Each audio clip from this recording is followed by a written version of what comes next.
Thank you. I beg to move that this House do now adjourn.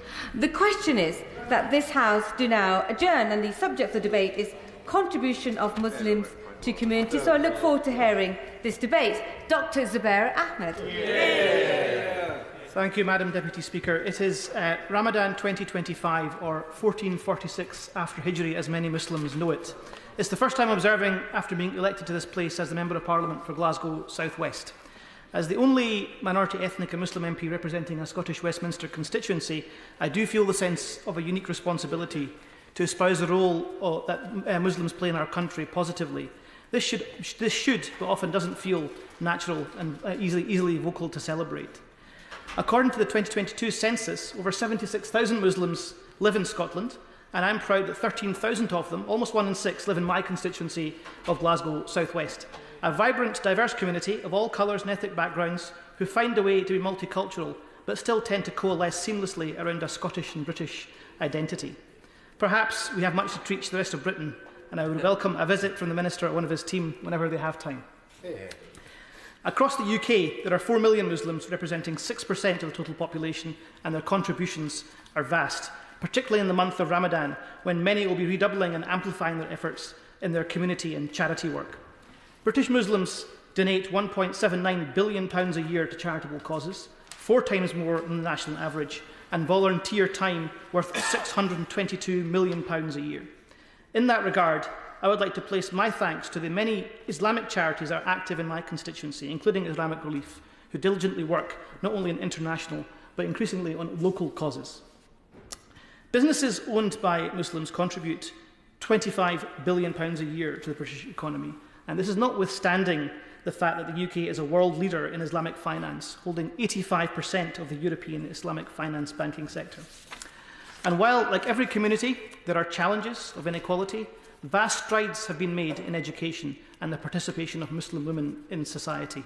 There has been a notable increase in educational attainment, with 32.3% of Muslims holding degree-level qualifications in 2021, compared with only 24% in 2011. And this is largely driven, Madam Deputy Speaker, by women coming into higher education, something that I think we can wholeheartedly welcome. So the story of Muslims is intricately woven into our society. It is apparent in every walk of life and is one worthy of celebration. Most prominently, perhaps, in our NHS, where I worked as a full-time surgeon prior to my election to this place. That footprint was most palpable during the COVID pandemic, when many served on the front line, when they knew that they were disproportionately at higher risk of harm. And many made the ultimate sacrifice, with Muslim doctors, Alfa Saoudu, Amgad Al-Hawrani, Adil Tayyar and Habib Zaidi, who had their ancestry in Africa, Pakistan and the Middle East, dying of COVID in the course of their clinical duties. Unlike this Ramadan, when mosques at night are resplendent with light and beautiful recitation of the Quran, in 2020, mosques went dark, they fell silent, and taking that decision long before government ever told them to close their doors to worshippers, to stop the virus and protect everyone in their community. Instead, many, like the Glasgow Central Mosque, a stone's throw from my constituency boundary, transformed into a testing and vaccination hub, undoubtedly saving thousands of lives. But this should not be a surprise, because despite recent rhetoric, Madam Deputy Speaker, it is important to place on record that the footprint of Muslims on the British Isles, and indeed serving in British interests, has been long and enduring, and at times existential to our country. Will my honourable friend give way? No, will.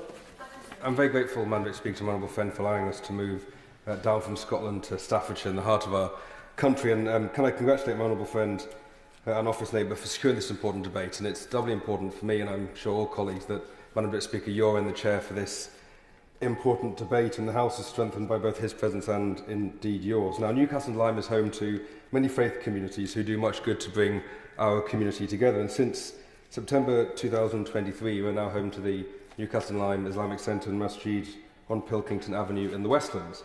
So will my honourable friend join me in thanking the Muslim community in Newcastle and Lyme for all they do to bring our people together? I thank my honourable friend for that intervention. I wholeheartedly thank the Muslim community of Newcastle under Lyme for all of their contributions, and one day I may even get an invitation to go there by my honourable friend. At least 2.5 million Muslim soldiers and labourers are reported to have fought with the Allied forces in the First World War, and 5.5 million in the Second World War. Nearly 1.5 million Muslims were killed in action, and this does not include the many Muslims serving in other roles during the war, including my grandfather, Imam Muhammad, who was interred by the Japanese while serving as a constable in the Royal Hong Kong Police Force during the Second World War. In more recent times, of course, that sense of service has manifested in the election of Muslim MPs to this place. And it would be remiss of me, Madam Deputy Speaker, not to mention your achievements as the first ever Muslim minister serving in a government, and now, of course, the first ever Muslim Deputy Speaker. But despite this contribution, the shared history, the shared values, it is unfortunately a tumultuous time for many British Muslims. 6,000 plus anti-Muslim hate incidents have been reported in the last year. In my own social media timeline, I see a sense of this increase, an increasing diatribe of hatred directed at me, not so much anymore because of the colour of my skin, as it was when I was younger, but my religion. Many, despite me being born here and serving the NHS here, questioning my place in Parliament because they do not deem enough generations of my family to have lived here for me to be British enough to serve in this place. Well, I'm referring to way. I will. Thank you for giving way and for securing this debate. Like him, I have a very diverse community, which he knows because he was once a resident there. My seat in East London has long had a history of reputation of communities working together and supporting one another. He talks about the kind of age we live in of politics, which is a time of populism, and those siren populist voices would like us to think that community engagement has gone. Does he agree with me that the work that the diverse communities from different parts of the world do, particularly the Muslim community, how they engage themselves in business and charity and our social life, show that up to be the lie that it is? Can I wholeheartedly agree and thank my honourable friend for his intervention? And in fact, this is going to be the thrust of the conclusion of my speech, that aspect about social cohesion being so important and something to keep at the forefront of our minds. Now, this rhetoric that we see online, I think, has the ability surreptitiously to desensitise all of us. And that desensitisation is then finding its way to places such as the dinner table, where it is becoming an increasingly acceptable form of conversation to indulge in anti-Muslim rhetoric. As it does so on that dinner table, on Muslim dinner tables across the country, they are questioning their place in this society. This is a trend that should worry us all, Madam Deputy Speaker, because it undermines the fabric of our society, our cohesion, our identity as a country. And we know from other forms of hatred that what starts with anti-Semitism or anti-Muslim hatred rarely stops there. It has a common... My honourable friend give it... Wait. Yes, I will. Thank you, Madam Deputy Speaker. I'd like to commend my honourable friend for his contributions to this House, and again to echo the comments that it is so great that we have you, Madam Deputy Speaker, in the chair for this important debate. The point that my honourable friend made about fighting the tide of hatred is something that I've seen firsthand. In a previous life before I entered this place, I was very proud to work for our first ever elected Muslim Heritage Mayor of London, Sadiq Khan. And he has been a testament to fighting against this hatred and showing that London can stand as a beacon of hope against this. I think it's really important that we're here today to celebrate these achievements of Muslim residents around our country. There are so many amazing organisations in my constituency in Stratford and Bow, the Minhaj Welfare Foundation, Soul Sisters and the British Bangla Welfare Trust. Would my honourable friend join me in thanking them for their contributions to Stratford and Bow and join me in wishing them a peaceful and blessed Ramadan? I thank my honourable friend, who is a well-heeled politician who represents all of our constituents well, and I will definitely join her in congratulating those organisations, particularly the Minhaj Welfare Trust, who also operates in my own constituency. As I was saying, Madam Deputy Speaker, this is a trend that should worry us all because of the nature of its undermining. And we know that kind of hatred of anti-Muslim rhetoric does not stop with Muslims. It has a common denominator: to divide, to fragment the bonds that have been forged over years, and indeed is a lightning rod to violence and civil disorder. This coming Saturday is a reminder of where that hatred leads if left unchecked. It is the 6th anniversary of the Christchurch mosque shooting in New Zealand. On the 15th of March 2019, 51 innocent lives were tragically taken in that act of hatred, the youngest being just 3 years old. This sickening attack on those attending Friday prayers was a dark day. But in that darkness came the light of the response by the now former New Zealand Prime Minister, Jacinda Ardern. She enveloped the Muslim community in empathy, inclusiveness and acceptance in a way that Muslims living in the West had rarely experienced, and in a way that will never be forgotten. I remember, Madam Deputy Speaker, the following day, coming out of the operating theatre, being driven to tears by her compassion. She validated my existence as a Muslim in the West in a way at that time that no one in this country could have managed, and for that, Muslims far and wide will hold her in a special place in our hearts. But we must not mistake compassion for weakness. In compassion there is often strength, and perhaps an even clearer sense of vision of the future, and a bravery to confront the difficult issues, to have the difficult conversations across communities, but most importantly, within. And we saw that sense of compassion and bravery in our country last year, in our Prime Minister, who acted so decisively during the riots to protect mosques, to protect those at risk of violent attack, to mobilise quickly and effectively the state against anarchy. He attended the big iftar at Westminster Hall, the first time it has ever been held there this year, and tonight he is holding an iftar at Downing Street too. Would the Honourable Member give way? I would. Thank you for giving way, and I commend you on this debate. It's fantastic. It would be remiss of me from a small town in the West Country to not talk about the Muslim population in my town, and in the context of what happened in the summer.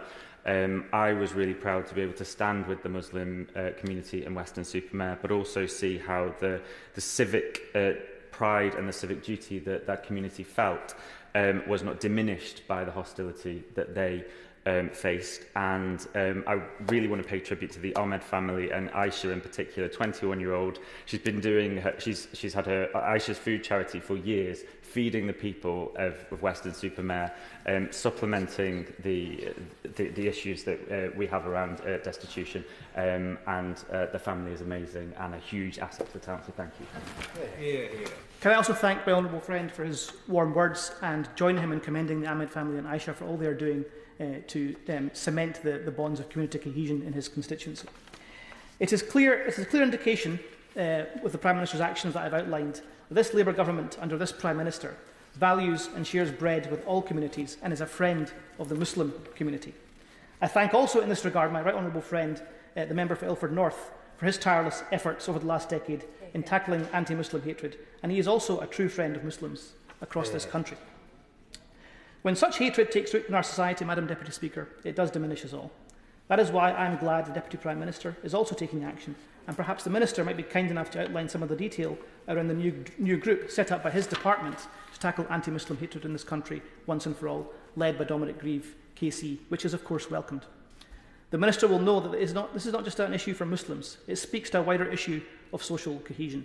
The Cannes Review on social cohesion in March 2024 argued that social cohesion is not just about protecting the democratic norms of our country, it has wide-reaching benefits for society as a whole, from helping achieve sustainable economic growth to reducing the threats of terrorism and hate crime, increasing societal resilience to shocks such as pandemics, improving public health, increasing volunteering and strengthening communities, social cohesion and a wide range of adjacent policy areas I know that this government takes very seriously. Madam Deputy Speaker, I believe recent events around the world demonstrate that we are at an inflection point in our country. We can roll over to the easy answer to the scapegoating of our community, or conversely, indeed, avoid, as has been done in the past, the difficult conversation that sometimes needs to be had within communities. Neither of these attitudes serves any of us well. We should call out hatred when we see it online, on dinner tables, in changing rooms, in public spaces. But in a pluralistic British society, we should also be able to issue challenge to communities when we see failings. I am proud to be an MP on this side of the House because I believe it is only this government that can achieve this. Many communities, with their own separate traditions, but still able to coalesce naturally into one British identity. Thank you. Minister Alex Norris. Minister.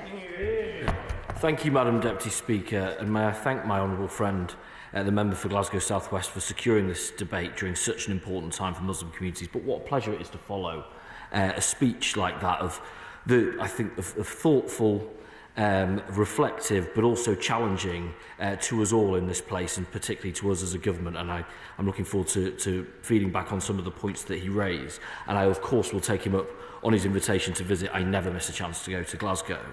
But this is perfectly timed, Madam Deputy Speaker. It's only right that we honour and celebrate the contribution of British Muslim communities during the month of Ramadan, a time of reflection, devotion and of communities.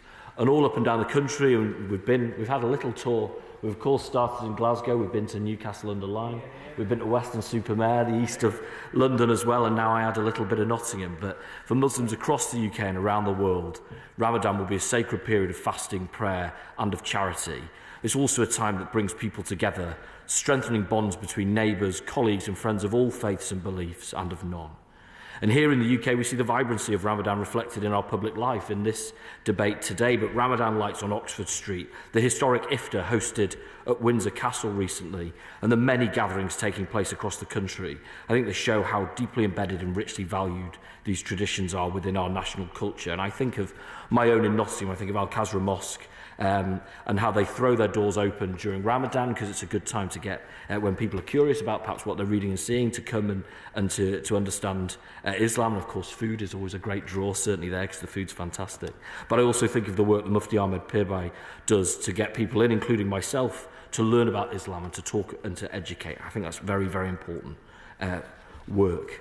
And ministers across the government are honoured to be joining iftars throughout this month, celebrating the richness of our communities and the values of compassion and generosity that Ramadan embodies. And of course, my honourable friend mentions the Prime Minister hosting an iftar at Downing Street tonight. And it's also particularly fitting to have this debate during Muslim Heritage Month, because this is a great moment to reflect on the immense contributions that Muslims have made to Britain, past and present. And Islam and Muslims have been part of Britain for centuries, from the early 1700s, and the small communities of Muslim sailors and traders from Assam, Bengal, Gujarat and Yemen. But outside the port communities of East London, as we've had colleagues speak, South Shields, Liverpool and a community in Woking, Surrey, Muslim populations remain small. Indeed, in London, I think it'd be quite surprising to hear that the first mosque didn't open until 1895. But it was only, as my honourable friend noted in his own personal story, is a very powerful one. It was after the Second World War, when many former soldiers answered the call to help rebuild the nation, that our Muslim populations grew substantially. From the soldiers who fought alongside British forces in both world wars to the innovators shaping our future today, the legacy of British Muslims is one of resilience, dedication and excellence. And I'm furious at my honourable friend that he has beaten me, Madam Deputy Speaker, to the opportunity to embarrass you, because I know you don't want, I'm sure, because I know you probably don't quite want us to draw highlights of your own personal achievements, but they are very important ones. You, of course, were the first female Muslim minister to stand at this very dispatch box. You are now the first Muslim person to sit in that chair as Deputy Speaker. And I think of the people who watch these debates, I think the importance that they will place. And certainly we think of those young girls and boys who will see you and see your example and know that if you can do it, then perhaps they can do it too. And those who are watching, I say you can and you must and you should. And again, there are lots of very good examples in Parliament of people who look and sound like you, have done so much for our country and our democracy. And we want to recognise a lot of this history, Madam Deputy Speaker, and the government is committed to doing so, which is why we support the creation of a Muslim War Memorial. This will stand as a lasting tribute to the courage and sacrifice of Muslims who served Britain in times of conflict, ensuring that their contributions, too often forgotten, are finally given the recognition they deserve. We intend for the memorial to include an educational element to ensure that people of all backgrounds and ages are able to learn about and understand the sacrifices made by Muslims in the British armed forces during the two world wars and, of course, beyond.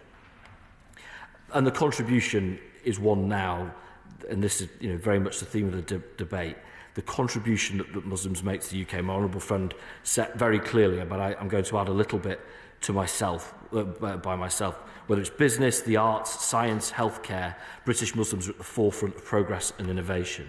Their contributions to the economy are substantial, with Muslim-led businesses generating billions of pounds and thousands of jobs.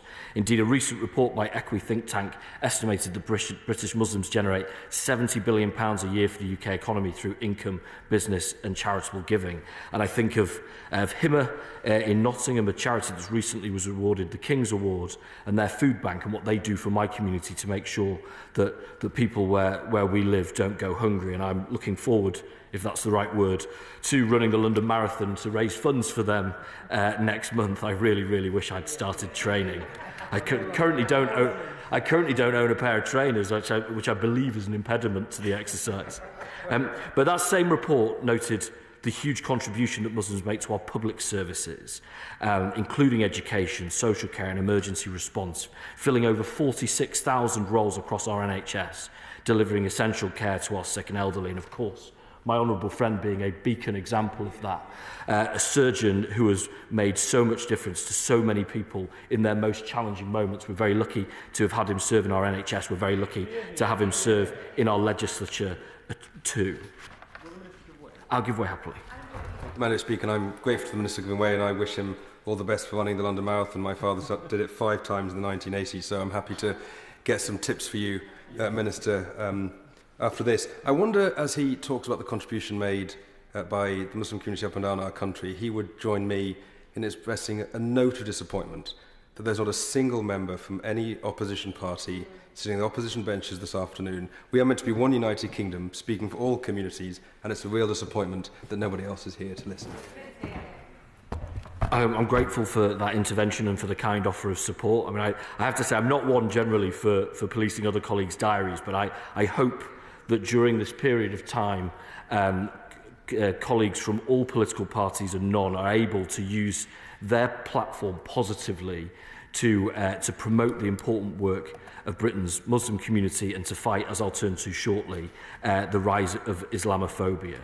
But just before I do that, I want to again reflect on 2 things that my honourable friend mentioned. That firstly, that London is the West Islamic finance capital, with UK-based Islamic banks controlling assets worth nearly £6 billion, 85% in Europe. What a great success story that is for our country. Similarly, around the practice of zakat and the extraordinary charitable giving that British Muslims do, donating millions every year to support those in need both at home and abroad. And again, as my honourable friend says, British Muslims give 4 times more to charity than the average UK adult, donating over £700 a year. And during Ramadan alone, I think we can expect contributions to exceed £100 million, and what a lifeline that is for those who receive that funding.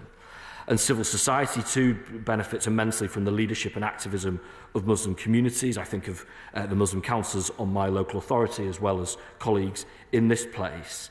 But I know this goes much deeper, with remarkable contributions to volunteerism and social welfare, whether it's supporting food banks, as I mentioned, homeless shelters, mentoring young people, or engaging in community outreach. Their service embodies the values of generosity and civic duty that strengthens our society and fosters social cohesion. I think actually provides a very nice intersection between faith and our national values too, because I think we'd like to think that those are British values as well. But we know that this, as my honourable friend says, we know that despite invaluable contributions, Muslim communities continue to face discrimination and prejudice within our society.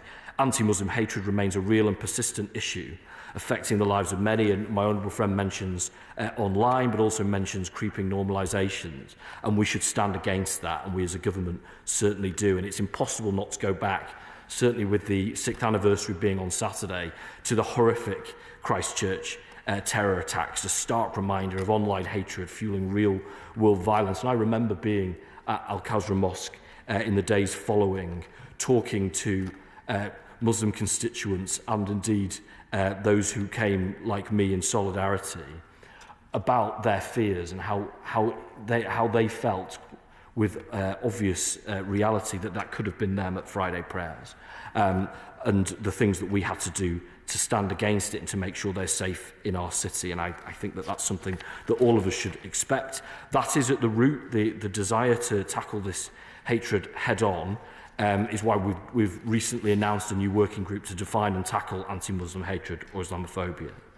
And this initiative, I hope, reflects our unwavering commitment to ensuring that all communities in the UK can live free from discrimination and fear. My honourable friend asked for a little bit more detail on this. And as he says, it's being chaired by Dominic Grieve, KC, once of course, this place, which I think is really positive. and the group will advise government on how best to understand, quantify and define prejudice, discrimination and hate crime targeted against Muslims. This comes in the context of such hate crime being a record high in England and Wales, which is why we think this requires urgent attention. This will be a group that's work is measured in months rather than years. We want them to come back as swiftly as they can do to help shape our government's response to make sure that we are truly standing up against the rise of this hatred in the way that my honourable friend says. Happily give away. I'm sorry to interrupt again, but just on the point of the group and a reference to it taking months, which is completely the correct approach. We want to make sure this is done properly. But can I just ask the Minister to explain how members of this House will be able to feed into this process and be sure that the experiences our constituents raise with us are raised with the committee and the group? That is an excellent question. I will make sure that colleagues through the Minister for Faith, Noble Lord Khan, are able to have that, because we do want, we are very good conduits of information and insight, because we see it every day in our own communities, and by definition we cover the entire community. So that's an excellent idea from the honourable gentleman, which I will make sure comes to fruition. So to conclude, Madam Deputy Speaker, Ramadan reminds us of our shared values: kindness, unity, a commitment to justice. And during this important time for British Muslim communities, the government reaffirms its dedication to building a society where everyone, regardless of background or belief, is valued and respected. So I hope those who are watching the debate have seen the strength of feeling from across these benches. And I say to all those observing, Ramadan Mubarak. May this month bring you peace, strength and countless blessings. Thank you. The question is that this House do now adjourn, and many of that opinion say aye. Aye. The ayes have it. The ayes have it. Order, order.